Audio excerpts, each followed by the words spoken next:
I want to talk to you about something that I actually never talked about this out loud. Okay. We briefly talked about it off camera, but it's 2 words, and it's like Voldemort for me.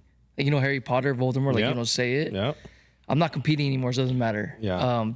The 2 words is driver yips. Yeah. You know a little bit about it? I know a little bit. I know a lot about it. I think you do too. I think anyone who's played golf, I don't care if you're an amateur, starter, or a professional, have probably gone through this. Okay, so let's start with this. When you feel like you have it, right? Like when you feel like, oh man, I got the yips right now, right? What goes through your mind? Because let's compare what goes through your head, and then I'll explain what has gone through my head. Okay. I just want to compare to that. So the way I go through it is I can be hitting, and it might even happen during the same round. Like I might have a really good first 9 hole, hitting driver, off the tee, hitting fairways, hitting good. For some reason, one of the holes, I start hitting it really bad. And my driver yips are like big slices or big hooks. So it's not like just a cut or a little draw. It's really bad. Right. And I can't figure it out. So in my head, I go through, do I put my weight in the front? Do I lean back? Am I holding it wrong? I start thinking about so many things. And it's crazy because 2 holes ago, I hit a perfect drive. Yeah. And then all of a sudden, I'm like shanking it, Right. hitting the toe, gripped, and then everything feels uncomfortable. And at that point, mentally, I don't know how to fix it. And Yeah, because you're in panic. yeah. You're like, what do I do here? Like, do I just hit an iron off or do I hit my 3-wood? Right. And my 3-wood is my trusty club. So if I do have the driver yips, I just put my driver away and not think about it. But I would like to figure out how to fix it. Yeah. If 1 hole or 2 holes, I have that. Right. But it does put me in this panic mode of like, I don't know how to hit this thing. My body feels tense now. Yeah. And you're overthinking everything, and your stance doesn't feel right, your grip doesn't feel right, and your follow through doesn't feel right. So I don't know. What do you go through? Oh, I'm like about to tear up, man. Like this is, I know it's gonna sound funny, but I gotta tell you. First of all, let me say this: I struggled with driver yips for years. It's not like years. Wow. It's not even just like it was just, you know. So anyway, let me start the origins. Okay. There's an origin story. Right. My very first pro event after winning Q School was the Indonesian PGA Championship. Okay. It's like a major out in Indonesia. It was co-sanctioned with the Japan Tour. So it's a really good tournament. I believe the winner got over 150K. Okay. It was a good event. There was a couple PGA Tour invitees. I forget who. But anyway, the first round, rookie jitters, first event, I shoot 74. Not bad. Not bad, but like, rookie. yeah, for that time, you know, I wasn't shooting over par. My worst rounds were like 1 under, 2 under. Yeah. So 74 was disappointing, but I shot 5 over the front 9 and shot 3 under on the back. So, okay, I got some momentum. Yeah. So this is where it got bad. The second day, I'm playing okay the front 9. I get to like 12th hole. Like, there's crap on the right, okay? I remember. I hit a shot and it went 50 yards low left. Like this high, 50 yards. It was a driver. Driver. Okay. And so I look at my dad instantly. You topped it? It wasn't even a top. It was literally just like it went low like skitter and then boom. Died. I looked at my dad, I looked at my caddy. I was like, did my hand slip? You know, I'm thinking, oh, it's humid, like my hand slipped. Okay, cool. And then I was like, I'm pretty nervous, right? I don't know. I've never hit that shot in my life. Yeah. Especially as a professional, I never hit that shot. So that whole plays out, whatever. Then 18, come to 18. So it started being okay because the holes are kind of wide. Yeah. 18, I hit a ball so far right, I was like in shock. So I shoot like 80 that second round. 80, okay. So I go back to the room. I'm like talking to my dad. And my dad's like, what happened? And I'm like, I don't know. So this is where, you know, I was a very hard worker. So after that, even though I missed the cut, I went to the course the next day and practice because I had ability Yeah, yeah. to. I didn't care. I was like, I need to go practice. Did you feel like it was nerves? I don't think it was nerves. So check this out. I play better when I'm nervous. Okay. And that's why I remember because Yeah. your dad would say, if you don't make the cut on this, then you're Exactly. done with golf. And you're Yeah. like, okay, I'm going to go. nerves usually helped me. And that's why it was even more confusing for me. Cause I was like, okay, it's for sure mechanical. Okay. It's not nerves, it's mechanical. So anyway, I deal with this for the next 4 or 5 years. 4 or 5 years. 4 or 5 years. Well, Driving bad? oh yeah, but The then driving yips but don't get me wrong. man. I've had good tournaments. I've even won a tournament.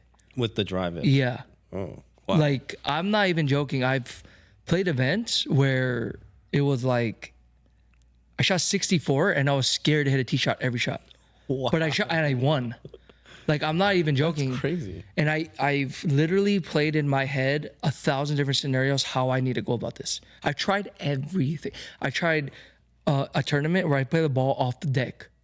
Every shot. I've tried 3-wood only. I've tried mini drivers. I've tried, choking down. I've tried bigger grips. I've tried So everything wrong with driving, you couldn't figure out for 4 or 5 years? I could to be consistent. I couldn't. I would have months where I was good. Yeah. And then And you hit a little patch of... oh man, like it, because you know why? It was almost like PTSD. It was like if I hit one shot bad, kind of, it was like, oh man, like It's crazy because it's back. some marriages don't even last 4 or 5 years, and you had driving yips for 4 or 5 years. I got to talk to Henrik Stenson a little bit about this. Okay. So he stopped driver at all. He only plays 3-wood. I didn't know that. Yeah. He won the British Open with 3-wood only. So he made a stronger 3-wood, never teed it up. He only recently, I think a couple of years ago, started hitting driver again. Oh. So I know everyone's story because I literally I've reached out to everybody. I've talked to Charlie Wee about this, Kevin Na about this, Jeff Ogilvy, Henrik They Stenson. all had issues? Oh man, that's like a short list. I know at least 50 guys. Wow. So people don't realize that the scary thing about driver yips is if you don't know the actual problem and you start chasing something, I went down the rabbit hole of mechanics, but I've always was a natural player. Yeah. So when I started getting mechanical, it got worse because I'm not naturally like that. Right. But my knowledge of the swing started getting Yeah. very big. But I was getting back. Butch got so the height of driver yips. I saw Butch at his school, Yeah.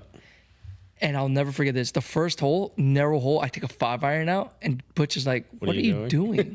I'm like, "Butch, this hole's narrow." He's like, "No, it's not." So he gives me driver, and I hit the ball so bad, right? I worked so hard to get my game back with Butch. I started playing really good, and I tore a ligament in my thumb. Yeah. So that's kind of the story we talked about. Yeah. But anyway, that was a long story, but I'll leave it off with this. Australian Open, it was probably like the worst that I ever had it. It was 7,700 yard course. I didn't hit one driver during the tournament because I 3-wood? couldn't. It was 3-wood only. First round, I shoot 79. And I was like, that was such a good round. Yeah. Because 7,900, super windy. Yeah. This course is, Australian Golf Club is ranked top 100 in the world. Okay. Very difficult golf course. But a thought crossed my mind that never crossed ever. And it was on the first tee box. I was scared that the ball wasn't going to get in the air. Because of that 50-yard. Just That's PTSD, it's right? PTSD. Because that first shot you hit Yeah. in your whole life of your professional golf career, or even golf career in general, Yeah. you never hit a driver on deck 50 yards. You and went drop. 50 yards I know, low that's left. Crazy. Like left. Yeah. And the club, like, when I finished it, the club was like that, like super closed. yeah. So I'm just like, what are you doing? That's crazy. Yeah, and to do it at that event, right? And your first event. My first event. I know. Yeah. And mind you, right before that event, like 2 months prior, like I was okay. I got like third in a big tournament. It wasn't like a PGA or like European Japan Tour event, but it was an e-golf event. I got third. I think I made like 40 grand. Yeah. So I was like, okay, Yeah. I scrambled, but I'm doing okay. But this is all in all to say to everyone that's watching, if you're going through something like that, if you're professional and amateur, my best advice is you have to slow everything down all the way from waking up. So that's how I started figuring it out. Like when you play with me today. In your life, you're talking about? Just in general? I mean, that day, but I guess, yeah, you could say life because you can't just turn it on that day. Yeah. You have to slow everything down, number one. But it exposed me mentally for how I live, more deeper than golf. Yeah.